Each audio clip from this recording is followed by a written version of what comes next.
안녕하세요. 대구부동산 스타디오입니다. 5월 4일 1일 브리핑 해보도록 하겠습니다. 이번 주는 휴일이 많아서 참 좋네요. 부동산 시장 급반등이 있을까?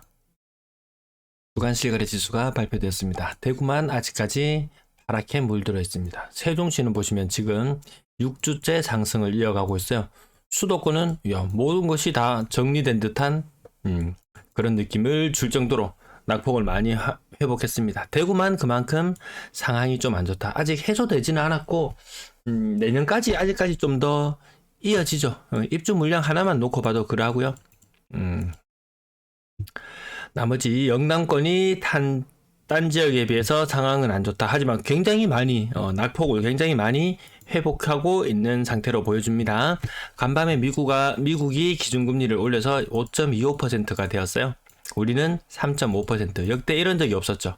근데 오늘로 봐서는 일단 환율도 안정적이고 뭐 여러 가지 모습들 안정적으로 보입니다. 막 침체 우려가 있어서 유가는 떨어지기도 하고요. 이 격차가 역대 최고치로 올라섰습니다. 이런 적이 없었다. 지금 이제 가보지 않은 그런 길을 가는 시점으로 보여집니다. 조금 달라진 부분을 보자면 주택담보대출 잔액 기준으로 봤을 때 4.12%, 잡아놓은 물고기들 겁나게 조지고 있습니다. 지금 노란색 선을 따라가면서 보면 되는데요. 낮을 때는 2.6%, 대출자 전체가 평균이 2.6%였어요, 금리. 이거보다 훨씬 더 낮은 사람도 있었다는 말이겠죠. 지금 4.12%, 신규 주담대도 뭐 4%, 요 정도 수준까지도 많이 떨어져 있는데요. 기존 대출자들의 부담 대단합니다. 그래서 은행들 바보 등신이 아닙니다. 이 기존 대출자들 이미 쭉쭉 올려놨습니다. 그리고 아직까지 그 이후로 낮은 금리로 대출 받았던 사람들 아직도 갱신이 되면 대출 금리가 많이 올라가는 이런 상태도 여전히 있습니다. 6% 이런 것들도 막 접하잖아요. 어디까지나 4%는 평균입니다. 아직도 뭐 2%대 3%대 이런 사람들도 있을 거예요. 갱신되면 금리가 많이 올라갈 수 있다라는 부분. 전세 금액이 조금씩 올라가고 있는 현상은 신규로 전세자금 대출을 받게 되면 금리가 5% 아래로 내려왔습니다. 한창 때는 6% 수준까지 갔던 것이 지금은 5%다. 거의 고점 대비 1% 정도 떨어져 있습니다. 코펙스 금리 살짝 올랐고요. 아직까지 우리나라는 기준금리 그냥 동결로 보는 듯한 움직임. 아무튼 한은 총재와 금감원장 지난번에 막 티격태격 하는 이런 모습들도 언론을 통해서 살짝 비춰졌었는데요. 혹시라도 한번 올리면 우리는 진짜 이 대재앙으로 가지 않을까 이런 우려도 조금 나오고 있는 그런 상태인 것 같습니다. 매도 물량 아무튼 지금 계속 제일 높았던 꼭 지점은 조금씩 높아지고 있다라는 부분. 어제 제가 말씀드린 부분, 뭐 갭 투자를 했건 갈아타기를 해야 되건 이런 사람들 팔아야 되는 상황으로 내몰리면서 전세 새로운 세입자를 받아서 해결하려고 하니까 역전세가 너무 심해서 가지고 있을 수가 없습니다. 그래서 어쨌든 전세 물량 특별히 거래가 많이 되어서 물량이 쫙쫙 빠지고 있다고 보기에는 좀 어려워요. 전체 도저히 놓을 수 없는 상황에서 내몰린 사람들은 어쩔 수 없이 전세 매물 포기, 전세는 포기. 차라리 매도로 전환. 이렇게 보는 게 조금 더 맞을 것 같습니다. 그리고 특례보금자리론 받으면은 대환을 하고 월세로 내어서 월세를 받아서 충당하는 전략. 지금은 그것도 유효한 전략 중에 하나로 보여지고요. 연초 대비로 해서 저희구도 전체 임대 물량은 줄어들었습니다. 역대급이라는 거죠. 이때 전월세 다 합쳐가지고 전세 매물 4,000개도 안 되는 시절이 있었어요. 4,000개도 안 되는 시절. 이런 시절도 있었습니다. 2020년, 그리고 2021년까지 계속 높은 전세 가격은 유지가 되었었어요. 거래량 68건, 거래량 4월 이후 좀 쎄해지는 그런 모습 보여주고 있습니다. 이번 주 거래량은 400건도 안 되는 모습. 네, 400건, 350건? 한 350건 정도 수준이에요. 전주는 450, 그전엔 470, 430, 410, 350, 거의 이 수준까지. 아무튼 거래량 다시 식을지도 모르겠다. 시뮬레이션 결과도 차츰차츰 보면은 좀 적다라는 느낌 아마 받으실 것 같습니다. 두산 리버드제니스 어제는 한 10% 더 넓은 평형 빠지는 거 모습 보여줬고요. 더 53평형은 20%. 대형 평형 거래 요즘 자주 이뤄지고 있고 범어센터를 보르죠. 고점 대비 거의 한 35% 정도. 네, 고점 워낙 높아서 범어센터를 보르죠. 또 다른 타입은 보면 9억이 살짝 무너지기도 하고요.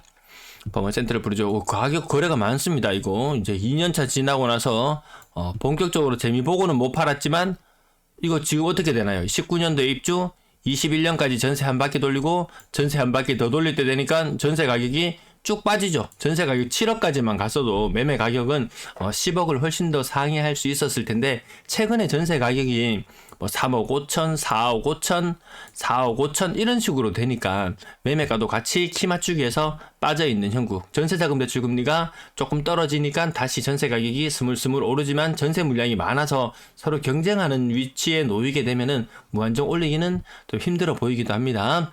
범어 센트럴 푸르지오 오늘 거래가 많이 신고된 날이었네요. 저층은 가격이 고점 대비 40% 정도 빠지는 이런 모습. 달라지는 게 없는데 이 편한 세상 그 동쪽에는 세대수가 많았던 아이파크가 5억을 넘어섰죠. 이 편한 세상 범어도 6억대의 거래가 형성되던 것, 전후에 거래가 형성되던 것이 지금 6억 7천까지, 지금 고층 6억 7천, 6억 5천 이런 식이니까 한 10% 정도 반등한 느낌으로 보여집니다. 월성 이편항 대형 평형도 거래가 되었는데요. 한 30% 조금 못 미치게 하락하는 이런 모습. 요런 아파트도 인기 있는 아파트 맞습니다. 남산자이 하늘채 요 29평인가요? 네. 가격 5억 천. 요거 얼마 전에 9평도 운 좋으면은 요 정도 가격에 잡기도 했었는데요. 2층에 5억 천? 좀 비싸다. 요런 느낌 가집니다. 태양아라스 월성도 대형 평형 평당 1,000만원. 계룡 리슈빌 56평 평당 1,000만원 조금 안 되는 정도. 그 저층 1층은 40%. 요거는 한 25% 밖에 안 빠졌는데요. 자, 나머지 CG 한신 휴플러스 대형 평형 가격 4억 9천, 침산동 코롱하늘채 2단지 34평형 고점 대비 30% 정도의 25% 대형 평형도 평당 와 월성동 대청동 뭐 이쪽 지역들 평당 1,000만원의 대형 평형. 좀 인기 있는 지역임에 비해서 이제 연식도 조금 되어가고 가격 평당 1,000만원 정도 수준에 머무르는 모습. 캐슬 골드파크 3단지 32평형 가격. 요거 타입별로 좀 차이는 있습니다.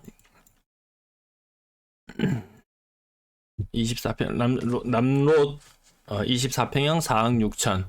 소형평이 좀 비싼 느낌 계속 갖게 되는 것 같습니다. 죽국 프로지오 4억 4천. 자, 에일리넷들 동대구 에일리넷들 9평 4억 2천 고층. 21년식 아파트들 입주했던 아파트들 고점이 제대로 형성이 안 되어 있죠. 오히려 분양가, 과거의 분양가 거래 이력 부동산 지인에서 볼 수 있죠. 거기서 보시면 과거의 분양가가 분양권도 굉장히 높은 거래 가액으로 거래되었다는 것을 보실 수 있을 것 같습니다. 월배역 보수코드샵 33평형 고점 대비 30% 이상, 거의 40% 가까이 빠졌나요? 네, 35% 정도 적어둘게요. 오페라 3중 고니까 더 베스트 40% 정도. 메가시티 태양아라스 이제 최신축 이 고점 보시면 21년 22년 입주했는 아파트들은 이 고점이 아니더라 이런 느낌. 월베 헬스테이트 가격 평당 1,000만원 약간 넘어서는 수준. 네, 고점 대비 30%. 이 30% 정도가 일반적이고 고점을 제대로 형성해보지 못했던 곳. 메트로팔레스 요것도 근래 들어서 가격 계속 많이 빠진 걸로 계속 거래가 형성되고 있죠. 상윤화성 파크드림 1단지 24평형 3억 3,500. 조금 비싼 느낌? 요건 한신더유 평당 1,000만원 상윤화성 파크드림 3억 3천. 24평형 가격이 3억 3천. 태양하늘스 월성 평당 1,000만원 고점 대비 40% 가까운 느낌. 요러고 20년도에 입주했던 아파트 나홀로 주상복합 심볼리 동서 프라임 S 이것도 평당 그냥 1,000만원 정도 수준이에요. 분양가도 2억 후반 이 정도 됐었지 싶은데요. 제1풍일체 센트럴 가격 평당 외곽 지역은 평당 1,000만원 새 아파트 요런 느낌. 레미안 2단지 3억 2천 평당 1,000만원 정도 수준 느낌. 고점 대비 40% 정도의 이층수.